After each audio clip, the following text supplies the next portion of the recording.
Some men wanted to rule a country. Others wanted to rule an empire. But the men you're about to meet wanted something far more dangerous: absolute obedience. And when people refused to obey, they didn't simply lose their jobs. They could lose their homes, their families, their freedom, and sometimes their lives. I've spent years looking back at history, and there is one thing that still unsettles me. Many of these men did not begin their reigns as monsters. Some were celebrated. Some were admired. Some promised to save their nations, and millions of people believed them. Then the power became absolute. Today, I'm going to take you through 15 of history's most notorious tyrants. And I'm not going to give you a boring list of names and dates. I'm going to tell you what they actually did. Because sometimes the darkest part of history isn't the name of the tyrant. It's what happened to ordinary people after he got the power he wanted. And wait until you hear what happened under number 1. Let's begin with Caligula. Imagine becoming emperor of Rome and discovering that nobody is allowed to tell you no. That was the world Caligula entered in the year 37. At first, Romans loved him. But according to ancient accounts, his reign soon became associated with executions, humiliation, fear, and extreme behavior. One story tells us that Caligula demanded that his subjects treat him almost like a god. He reportedly humiliated senators and ordered people executed for offenses that could be remarkably trivial. But here's where the story gets interesting. Ancient writers also told some spectacular stories about Caligula that modern historians doubt. So what can we trust? The safest conclusion is this: his reputation for cruelty wasn't invented from nothing. His reign became increasingly unstable, and his relationship with Rome's political elite became so dangerous that members of his own guard eventually assassinated him. Think about that. The Emperor of Rome, killed by the very men whose job was to protect him. And Caligula was only the beginning.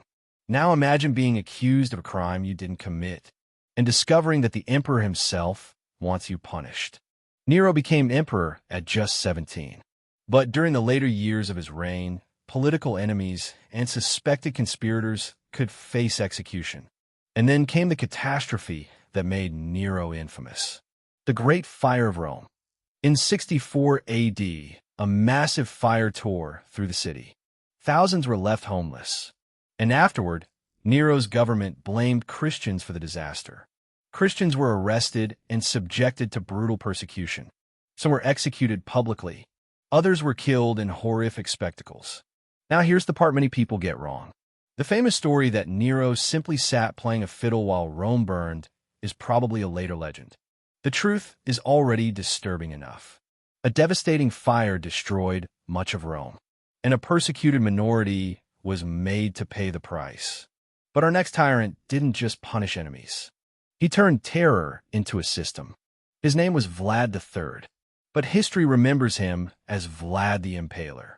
And yes, the nickname tells you something about the man. Vlad used impalement as a punishment and weapon of terror. Enemies could be executed and displayed publicly. Why? Because Vlad understood something very simple. You don't need to kill everyone if you can make everyone else terrified that you might. His enemies didn't just hear about his punishments. They saw the consequences, and that's what made the terror effective. But there is another side to Vlad's story. He was fighting powerful enemies, including the Ottoman Empire, while struggling to maintain his position in Wallachia. So was he simply a bloodthirsty madman? No. He was a ruler who deliberately used extreme violence as a political weapon. And that distinction matters, because the most frightening tyrants aren't always irrational. Sometimes, they're very calculating. Now let me take you to 16th century Russia. Ivan IV. Ivan the Terrible. He became Russia's first Tsar, and eventually, suspicion consumed him. Ivan created the Oprichnina, a system of territory and forces loyal directly to him. Its agents helped enforce his rule through confiscations, executions, and terror. Then came the massacre of Novgorod. Thousands of people were killed or otherwise victimized during Ivan's campaign against the city. And then came perhaps the most tragic moment of all. Ivan's own son and heir died after an argument in which Ivan struck him. Imagine the power of a man who could command an entire empire, but could not control the rage inside his own home. That's the danger of absolute power. Eventually, there may be nobody left who is brave enough to tell the ruler, "You're wrong." Now forget the image of the battlefield. This next story happened in mines, forests, villages, and plantations. King Leopold II of Belgium controlled the Congo Free State as his personal possession, and he wanted one thing: rubber. The demand for rubber exploded, and workers were forced to collect it. Families could be taken hostage. Villages could be punished when production quotas weren't met. The system was enforced with extraordinary brutality. One of the most infamous symbols of the regime was the severed hand. Historical evidence shows that hands were collected by colonial forces, although historians continue to debate the exact circumstances and extent of the practice in different areas. The larger reality is not in serious doubt. Leopold's Congo became a system of forced labor and terror that caused catastrophic loss of life.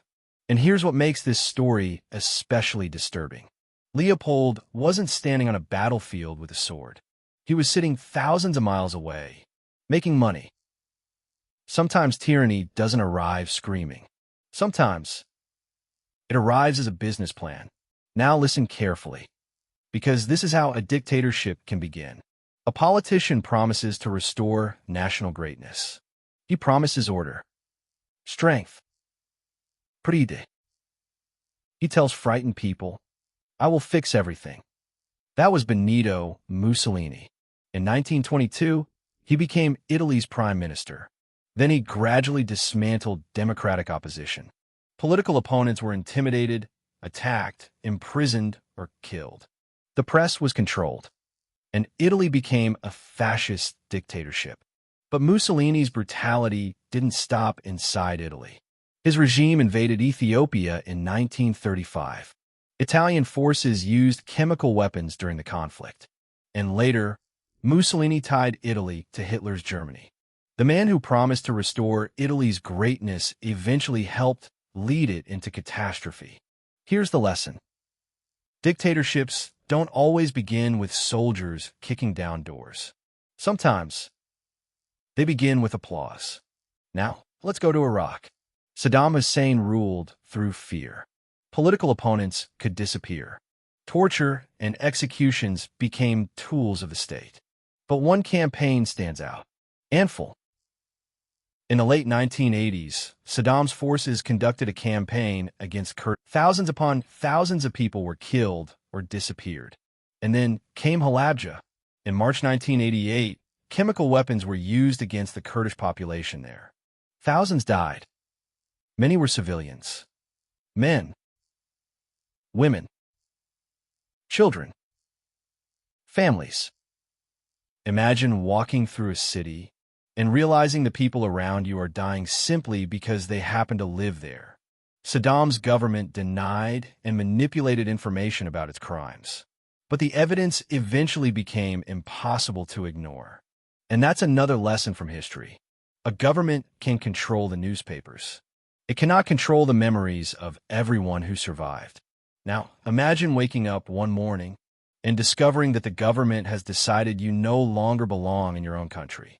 Idi Amin ruled Uganda from 1971 to 1979. His regime became notorious for killings, disappearances, torture, and persecution. And in 1972, Amin ordered the expulsion of Uganda's Asian population. Thousands were forced to leave the country. Many had only days to abandon homes, businesses, and possessions.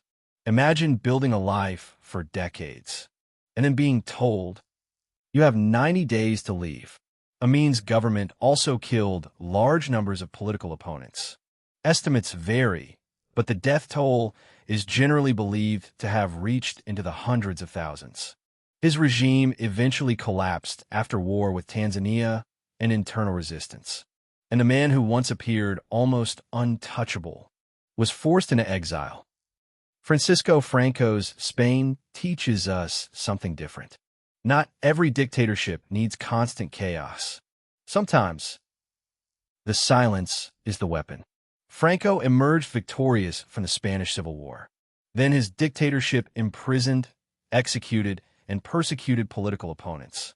Censorship restricted what people could say. Political organizations were controlled, and the regime lasted for decades. This is important. People sometimes imagine tyranny as endless screaming and gunfire. But tyranny can also look like an ordinary street, where everyone knows what they're not allowed to say. A newspaper that knows which story it cannot publish. A family that knows which political opinion should never be discussed outside the house. And a citizen who learns to keep quiet. Fear doesn't always have to shout. Sometimes, it whispers. Now we reach one of the most devastating political experiments in modern history. Mao Zedong. He wanted to transform China, but the Great Leap Forward became a disaster. Farmers were pushed into unrealistic production targets. Bad policies and distorted reporting helped create a catastrophic famine. Millions died. Then came the Cultural Revolution. Teachers were attacked. Intellectuals were persecuted. Families were torn apart. People could be publicly humiliated simply because they were accused of having the wrong political background. Imagine being a teacher, and suddenly your students are encouraged to denounce you. Imagine being a parent, and your own child is taught that loyalty to the political movement matters more than loyalty to the family. That's what makes Mao's story so disturbing. The government didn't only try to control what people did. It tried to control what they believed. Joseph Stalin understood fear. Under his rule, millions were imprisoned, deported, executed, or otherwise subjected to severe repression. The Soviet Gulag became a vast network of forced labor camps. And during collectivization, famine devastated parts of the Soviet Union. But perhaps the most terrifying part of Stalin's rule was the Great Purge. People were accused of being traitors. Officials were arrested. Military leaders were executed. Ordinary citizens could be denounced. And sometimes, a person's greatest mistake was simply being connected to someone the government distrusted. Imagine going to sleep at night and hearing footsteps outside your apartment. You don't know whether they're coming for your neighbor, your friend, your husband, your brother, or you. That's what political terror does. It doesn't merely kill people. It teaches everyone else to live in fear. Now, Cambodia. 1975. The Khmer Rouge took control, and Pol Pot had a radical vision. Cities were emptied. People were forced into agricultural labor. Families were separated. Religion and independent institutions were attacked. Educated people could become targets, and the killing became systematic. People were executed at places such as Choang Ek, one of the infamous killing sites later known as the Killing Fields. But here's something chilling. Victims weren't always killed because they had committed a crime. Sometimes suspicion was enough. Sometimes their background was enough. Sometimes, nothing more than an accusation. Between 1975 and 1979, roughly 1.5 to 2 million Cambodians died from execution, starvation, disease, and forced labor. A quarter of the country's population, gone. When the Khmer Rouge fell, Cambodia was left traumatized. And this is the question Pol Pot leaves behind. How does an idea become so powerful that people are willing to destroy their own society to achieve it? Now here's something unusual. Imagine a ruler who dies, but whose political system doesn't. Kim Il-sung created a highly centralized dictatorship in North Korea. His government developed an enormous personality cult around him. His image was everywhere. His political system crushed dissent. And after his death in 1994, his son inherited power, then his grandson. 3 generations of one ruling family. Think about that. A country of millions, with leadership passing from grandfather to son to grandson. And for ordinary people, the government controlled enormous parts of life. The message was clear. The state wasn't simply asking for obedience. It was demanding loyalty to an entire political dynasty. And now, the name almost everyone knows, Adolf Hitler. But I want you to forget the photographs for a moment. Forget the uniforms. Forget the speeches. Think about what happened after the applause. Hitler came to power in Germany in 1933. He destroyed democratic institutions. Opponents were arrested. The press was controlled. Jewish people were stripped of rights. Then persecution became deportation. Deportation became mass murder. And eventually, the Nazi regime carried out the Holocaust. Approximately 6 million Jews were systematically murdered. Millions of other people were also persecuted and killed. And the Nazis didn't hide everything from everyone. They used bureaucracy, trains, documents, orders, factories. Entire systems were organized around persecution and murder. That's what makes this history so terrifying. The Holocaust wasn't simply one man's act of violence. It was a modern state using its institutions to destroy human beings. And Hitler didn't stop there. His regime launched a war that killed tens of millions of people. Cities were flattened. Countries were invaded. Families disappeared. Europe was transformed into a battlefield. And yet, before all of this, Hitler had been a politician making promises. Remember that. Because the darkest chapters of history don't always begin with obvious monsters. Sometimes, they begin with people who know exactly what frightened citizens want to hear. And now we reach number 1. But I'm going to do something different. I'm not going to give you another name. Because after studying these men, I don't think the most important question is, who was the worst? The more important question is, how did they get enough power to become this dangerous? Look at the pattern. Fear. Propaganda. Censorship. Political enemies turned into enemies of the nation. Personal loyalty replacing the rule of law. And ordinary people becoming afraid to speak. That's where the real warning lies. Because a tyrant doesn't wake up one morning with unlimited power. Power is accumulated. One institution weakened. One opponent silenced. One lie accepted. One act of cruelty excused. One law changed. One person told, "Don't worry. It's only temporary." And then another. And another. Until one day, nobody remembers where the line was. I've lived long enough to learn something. History doesn't repeat itself perfectly, but human beings sometimes repeat their mistakes remarkably well. The castles are gone. The uniforms change. The technology becomes more advanced, but the temptation of power remains. So when you hear someone say, "Only I can save this country," pay attention. When criticism becomes betrayal, pay attention. When an entire group of people is blamed for everything, pay attention. When people are told that cruelty is necessary because the enemy is dangerous, pay attention. Because history has already shown us where that road can lead. These 15 men are gone. Their empires collapsed. Their statues fell. Their names became warnings. But the people they destroyed, the families they shattered, the lives they erased, were real. And that's why we remember. Not to glorify tyrants, not to admire their power, but to remember what happens when power stops answering to anyone. I'm your storyteller from Aging Wisely. And if there's one thing history has taught me, it's this.